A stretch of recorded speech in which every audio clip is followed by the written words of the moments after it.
মসজিদ সবার মসজিদ আল্লাহর হাবিব সাল্লাল্লাহু আলাইহি ওয়াসাল্লাম খ্রিস্টানদেরকে মসজিদে ঢুকতে দিয়েছেন, আর আমরা মুসলমান ভাইয়ের জন্য মসজিদে তালা ঝুলাই দেই।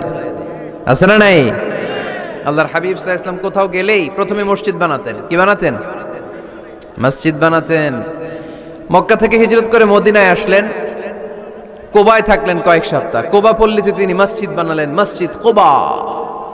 ওখানে প্রতি শনিবার কেউ যদি ওযু করে ওখানে যে 2 রাকাত নামাজ পড়ে, একটা কবুল উমরার সওয়াব আল্লাহ তাআলা তার আমলনামায় দিয়ে দেয়। মসজিদে কোবা বানালেন। তারপরে মদিনায় এসে মসজিদে নববী বানালেন আল্লাহর হাবিব সাল্লাল্লাহু আলাইহি ওয়াসাল্লাম, মসজিদে নববী। এটা ছিল আল্লাহ রাসূল সাল্লাল্লাহু আলাইহি ওয়াসাল্লামের বৈশিষ্ট্য। কোথাও গেলেই তিনি মসজিদ বানাতেন। মসজিদে নববী, হায় রে, এখন তো কত সুন্দর মসজিদ আমরা দেখি, আমরা যে সালাত পড়ি। আল্লাহর হাবিব সাল্লাল্লাহু আলাইহি সাল্লামের সময় মসজিদে নববী কি এরকম ছিল? কথা বলেন। ফ্লোর ছিল বালুর ফ্লোর। কিসের ফ্লোর?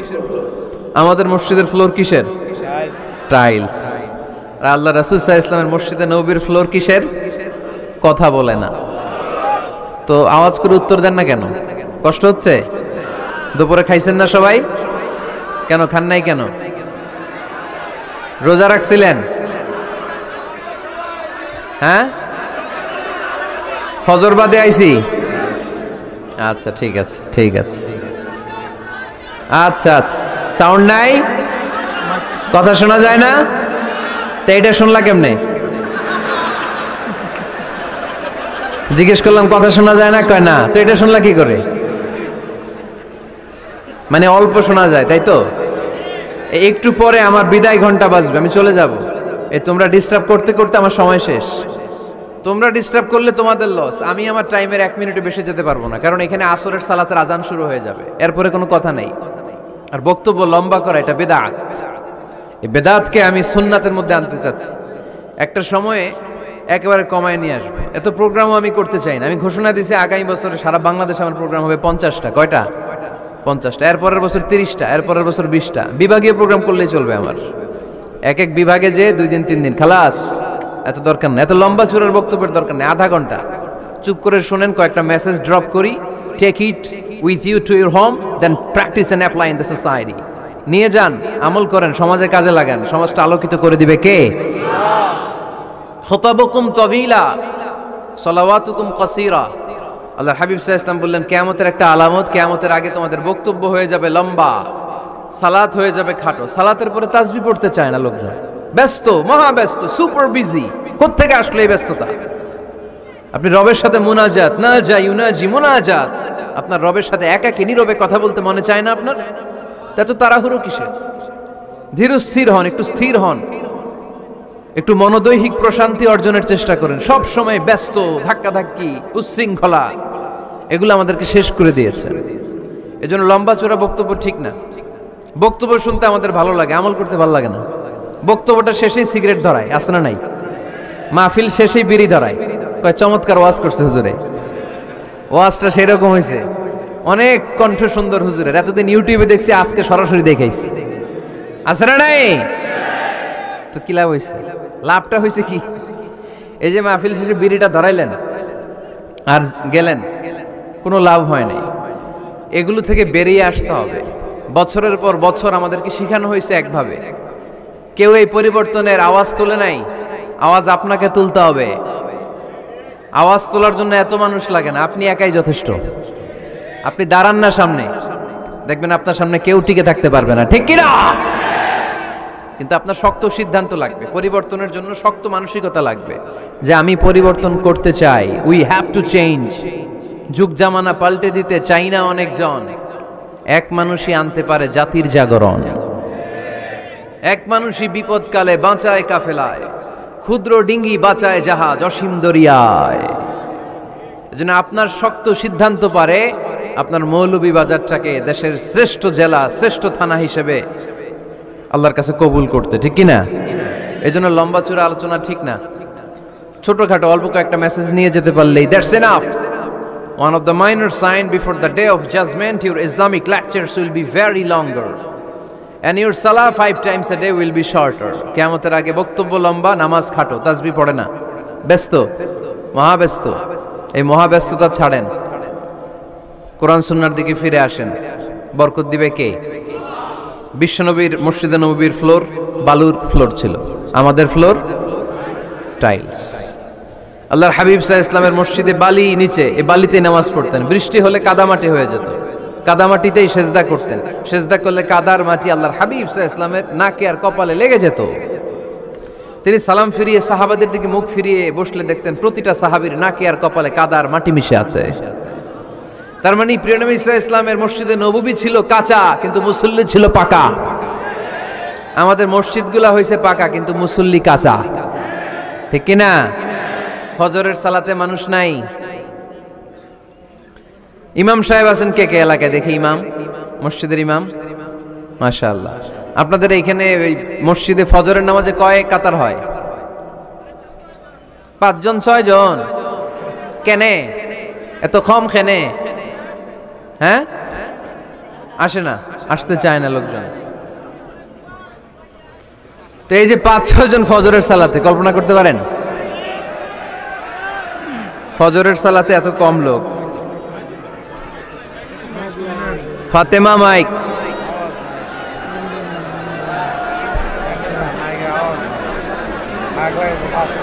কি হইল মাইকের?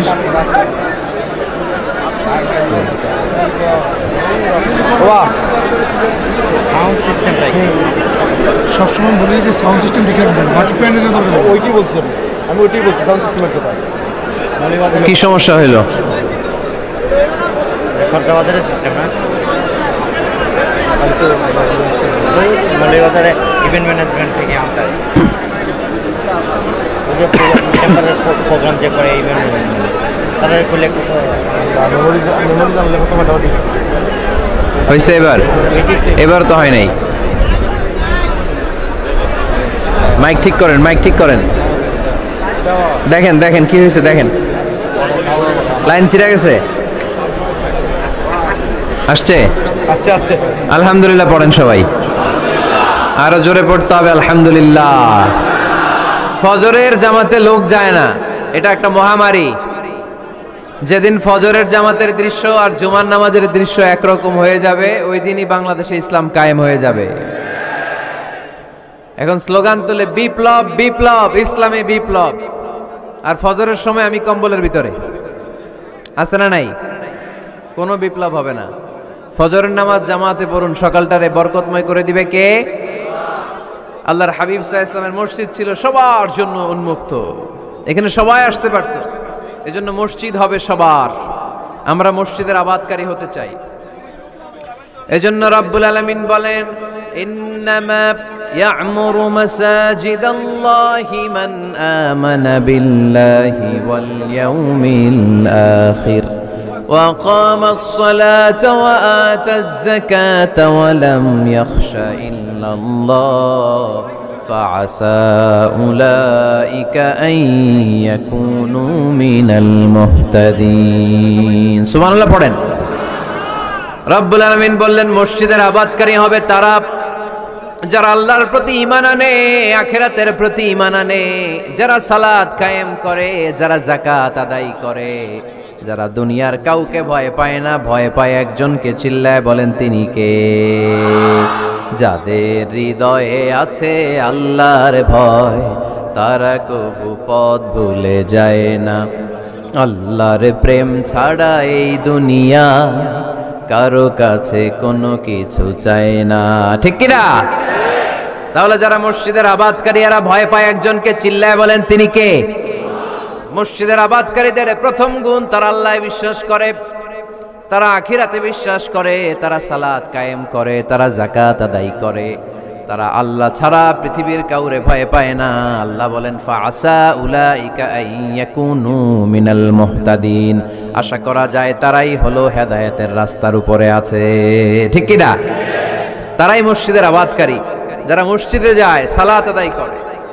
এখন মসজিদের আবাদকারী আপনি হতে চান, আপনি মসজিদে যান না, আপনি আবাদকারী হতে পারবেন? মসজিদের অনেক সভাপতি আছে মসজিদে যায় না, আছে না নাই? মৌলভীবাজারে এই সমস্যা বোধহয় নাই। মসজিদের সেক্রেটারি মসজিদে যায় না, আছে না নাই? তাহলে হইলো, এটা হইলো, এটা মেনে নেওয়া যায়? এজন্য সভাপতি সাহেবরা, আপনি কষ্ট করে মসজিদ বানিয়েছেন, মসজিদে যাবেন। এই কথা বলেন কেন? এত দিকে বিশৃঙ্খলা হইলে কেমন হবে? বসেন, আর অল্প কয়েক মিনিট। সভাপতি সাহেব আপনি মসজিদে যাবেন, সেক্রেটারি সাহেব আপনি মসজিদে যাবেন, তাহলে আপনি সঠিক মসজিদের আবাদকারী হবেন, ঠিক কিনা? আমরা মসজিদের আবাদকারী হতে চাই, ইনশাআল্লাহ। পড়েন উমরানুল মাসাজিদ। মসজিদের আবাদ কি করে করতে হয়?